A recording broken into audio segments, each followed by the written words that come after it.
I'm just gonna go over a little bit of the Roto brush tool, getting started with that, as well as adding adjustment layers and effects to those adjustment layers, and kind of just like layering things together. So I'm going to start new composition from footage, and just like the one I did on Zoom, here is that guy walking down the beach or down the pier. So I'm going to just shorten this up a little bit. And this is what it looks like. Let's just make it 2 seconds. Cool. So I'll start off with the Roto brush tool, and with this layer selected, I'm going to go up here to this little guy with the paintbrush. Double clicking my layer, and now we are isolated to the layer. Just move that down. So all you need to do, and you'll see this little green cursor appears. I'm just going to go swipe, and you'll see there is a little pink outline around where the Roto brush thinks the entire object is, or the subject. But we still are missing the head and the legs, so I'm just going to swipe, swipe, swipe, shoe, and shoe. Cool. And for the most part it looks alright, but I'm going to turn on the alpha overlay so I can see a little bit better. And then I can turn on my transparency if I need.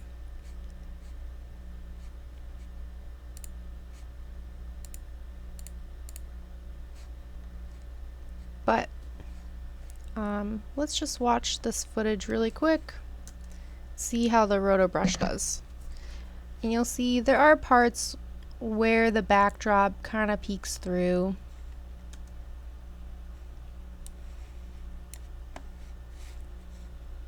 And we want to shorten this down so it's not rendering the whole thing. Nope.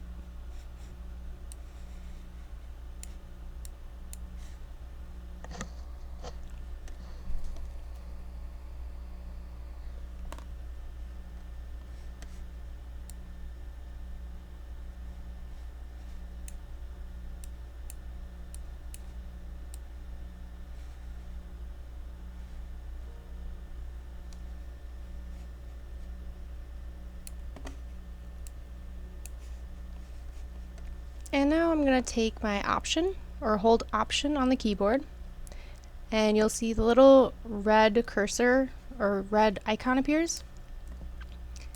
I'm going to delete this background. And then kind of scroll forward. Oops. And then scroll forward.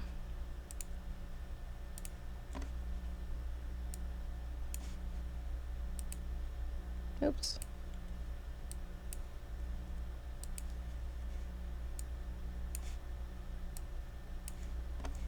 And then again.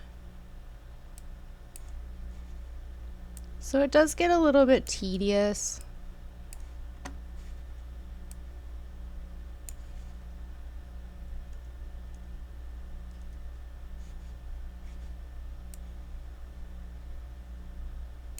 But I'm just going in, deleting what I think needs to be deleted. Or I should say masked, really, because that's all we're doing, is like creating a mask. And then let's get rid of this so we have a transparency. I will also go over here into my effects controls and kind of feather this out a little bit to smooth the edges. Something like that.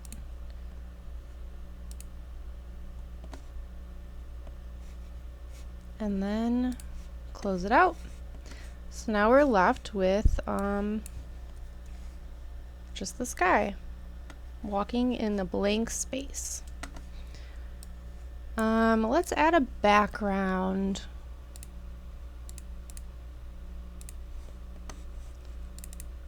Let's see.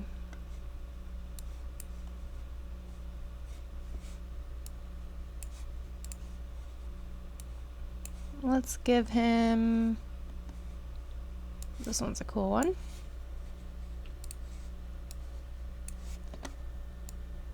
I'm going to drag it right below, and then with my selection tool selected, making sure I'm not on Roto brush anymore. And I'm going to just kind of scale this up, holding shift so it scales evenly. So now we have this guy walking through like a kaleidoscope situation. Cool. Now let's check out the adjustment layer.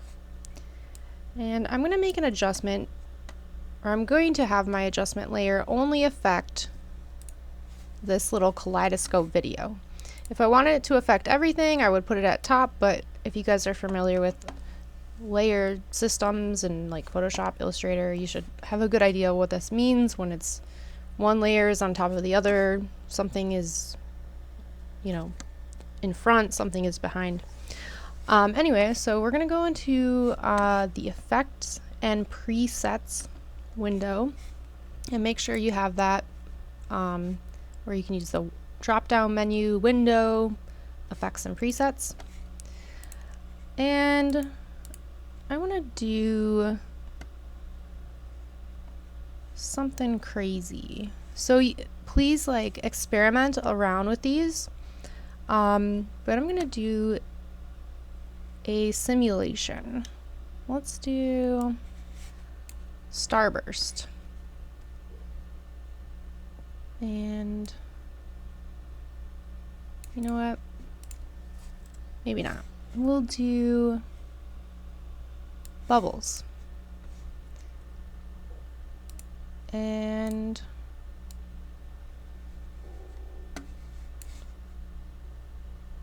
let's see. Basically what this does is it adds bubbles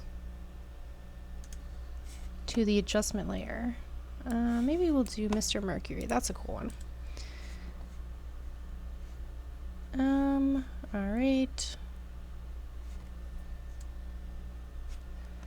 So you can see that little kaleidoscope from the back, but it's being distorted by this effects layer, or this adjustment layer that has the effect.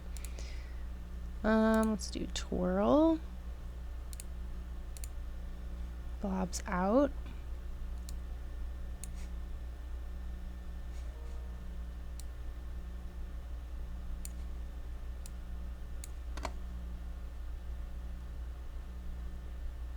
And so there are some settings you can play with, and of course like each effect is going to have different some sort of like different what are they called, sliders that you can play with.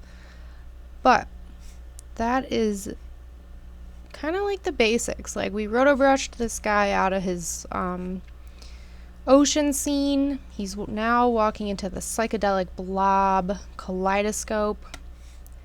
And now let's go to, we can pause it. We can go to composition, add to render queue. And what we want to do is, you know, you can adjust these settings, like what is the output mode. I save it H.264, mostly just because uploading on YouTube, but as long as it is a video file, it's fine. So we'll call this Roto effect demo. I need to save it on the desktop so I can find it. Rendering it out.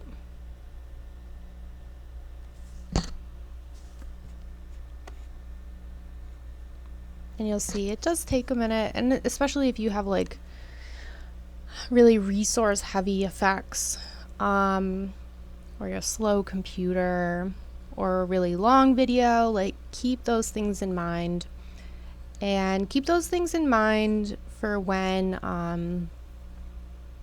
when you're selecting the effects to add to your videos.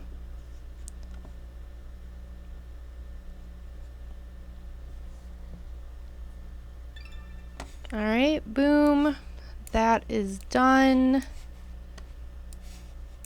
And here it is, my 2-second video. So awesome.